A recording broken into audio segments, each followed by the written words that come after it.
discuss this with players. Players are always going to want to know how many meetings, like we heard, we heard Darren say on your show, like no Leafs have been told that a move is guaranteed. I'm thinking, well, probably not, but agents would be conversing with Dave Notice. Agents would be conversing with Brad Tree-Living, Stan Bowman all the time about the likelihood of it, and the teams they'd be a lot more willing for their clients to go to if they've got these no-trade clauses. Well, it's got to make sense for everybody. And the more power you have, like the limited or the no trade, the more leverage an agent has to facilitate a trade.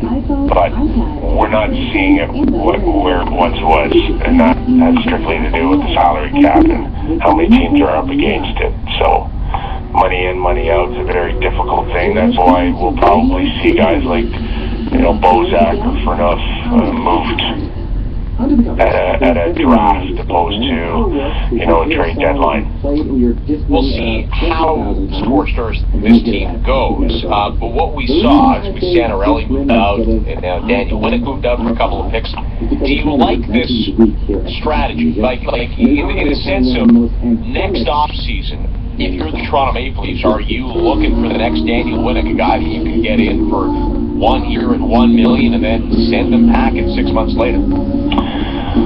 Yeah, you do, but you're also looking for a little bit more stability. And while Winnick did a terrific job, there's no guarantees that you're going to be able to strike lightning like that, in a bottle every year. And it'd be nice if you could, but it's hard, and you really got to roll the dice.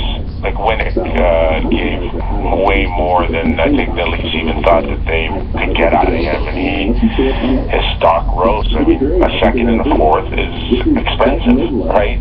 For a guy that I don't know how many teams he's been on.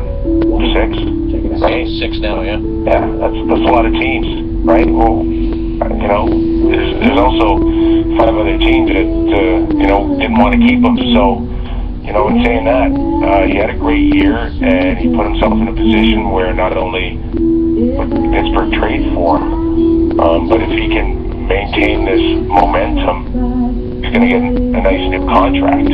So, no guarantees. You'd like a group of guys to kind of work their way towards being a contender.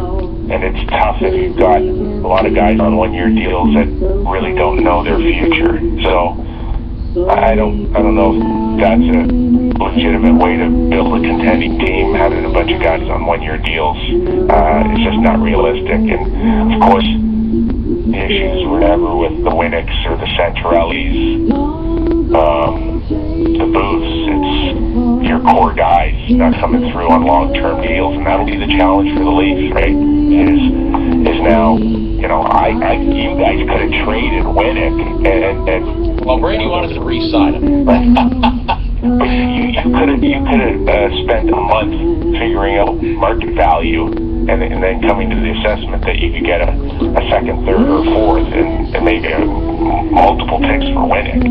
The hard part now is, while you're pushing hard to trade Bozak, how do you do that with so many years left on his deal, right? Fanoff, the same thing. Like, the Leafs could have traded Fanoff yesterday to the Los Angeles Kings and taken a mid-pick and a first-rounder and Mike Richards, and then it would have been done. But the Leafs didn't want to do that. They wanted a guy like Toffoli, and that's not happening. That never was going to happen. So they went in a different direction, and they ended up with Skara.